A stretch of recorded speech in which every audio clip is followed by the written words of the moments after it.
Good morning, my reader friends. My name is Erin Rogoff, and welcome back to my BookTube channel, where today I will be discussing 3 books that other BookTubers recommended.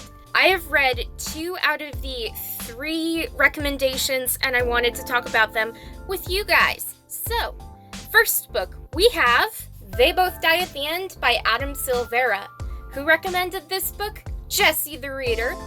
This book is a young adult fiction LGBT romance. In a futuristic New York City, Rufus and Mateo both get a phone call from Deathcast, which informs them that they have 24 hours left to live.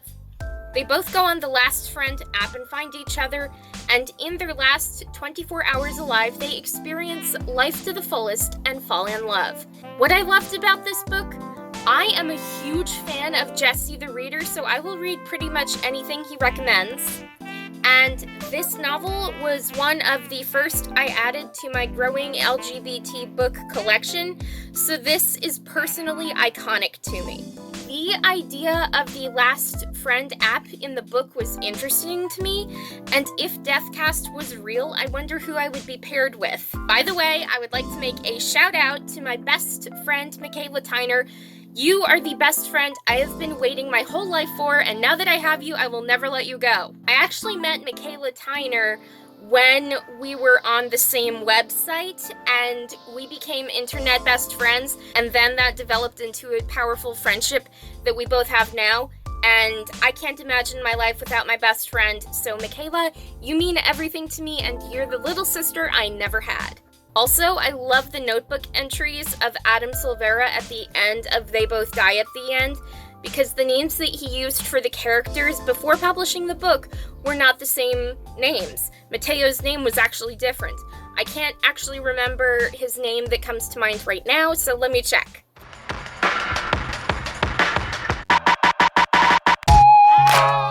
His name was Wyatt Gonzalez. I also really enjoyed the character connection map because every single one of the characters, no matter who they were all linked together in some way or another.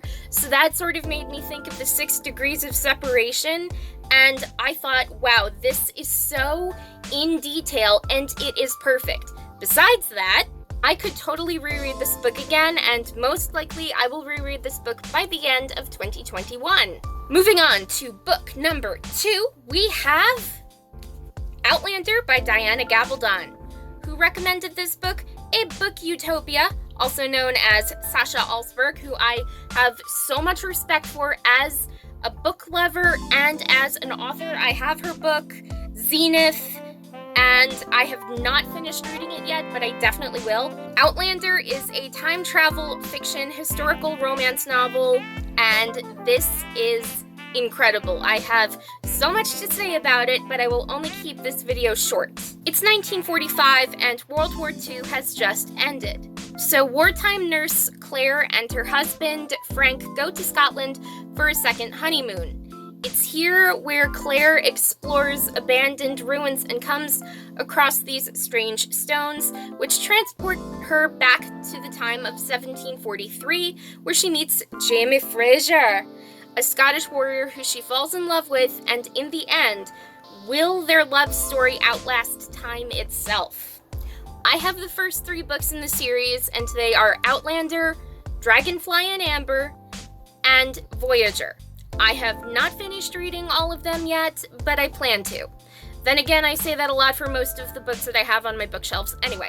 Moving on, I will admit I did not entirely finish this book, but I was relatively close to it. Moving on to how I really thought of the content of the book. All the girls who want Jamie Fraser can have him because I want Dougal Mackenzie.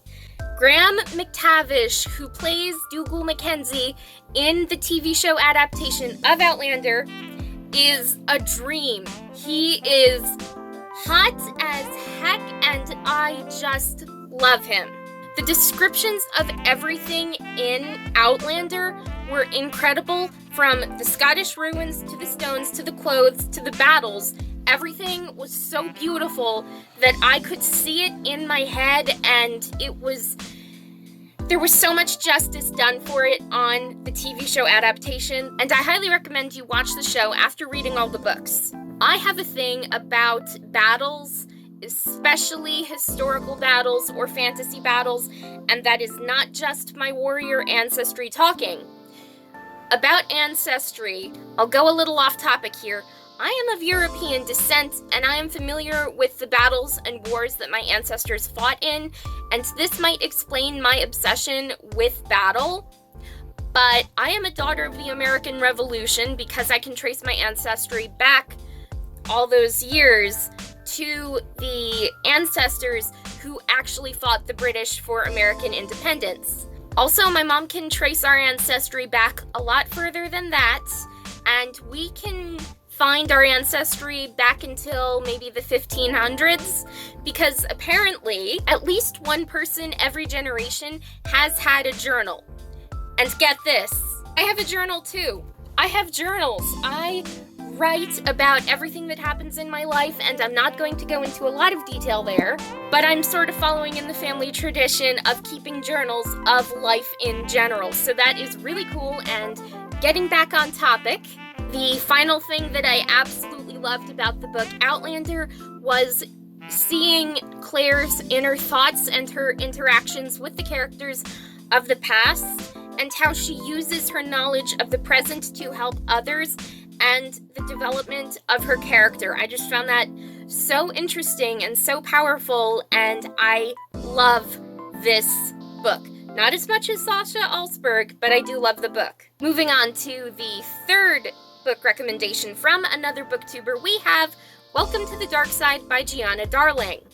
Who recommended this book? She is an open book. Her real name is Melissa, and the book Welcome to the Dark Side is a fictional dark romance novel. The novel starts out with 7-year-old girl Louise Lafayette, who gets caught up in a shootout at her family's church, but when she sees the leader of the fallen MC, Zeus Garrow, she runs to him, and somehow she knows that he'll protect her.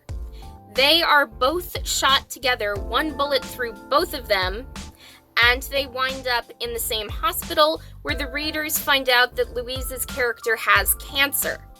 Then, when Zeus is put into prison, he and Louise still write to each other. And over the years, Louise falls for Zeus, calling him her guardian monster. And then when Louise grows up and turns into a 17-year-old girl, she admits that she is in love with Zeus, and she is dropping her good girl persona, wondering why God punished her with cancer if she did everything by the book in the past. So, when Zeus offers to show Lulu the dark side of life before she passes away, what will she say? What did I love about this book? I love dark romances with taboo love stories, whether they're mafia love stories or heavily erotic romances or age gap romances, as long as they're legal. This book is technically not fitting in that description because Lulu is 17 years old, but she is allowed to get married at the end of the book with her mother's permission after her father's death. If that makes any sense, I congratulate you. Moving on. I loved the alternating point of views of Lulu and Zeus, and reading their letters that were meant for each other, which was just so beautiful and so powerful that I have nothing bad to say about that. Then I applaud the transformation from Louise Lafayette to Lulu Fox, because her alter ego is seriously epic. And I loved the ending and epilogue where, spoiler, Lulu beats cancer, she marries Zeus, and then she gets pregnant with twins. Will the birth of her twins be in the sequel novels? I have not read any of the sequel novels yet, but I definitely plan to. I also loved everything about this book, and my only complaint is that I do not have the sequel books yet, but I will get them. Nothing is stopping me from getting them except a lack of book funds. Anyway, that is all for today, so if you enjoyed this video, hit that like button to show some support, subscribe to my BookTube channel to get more videos like this every other day. Keep on reading, and have a great day, everyone!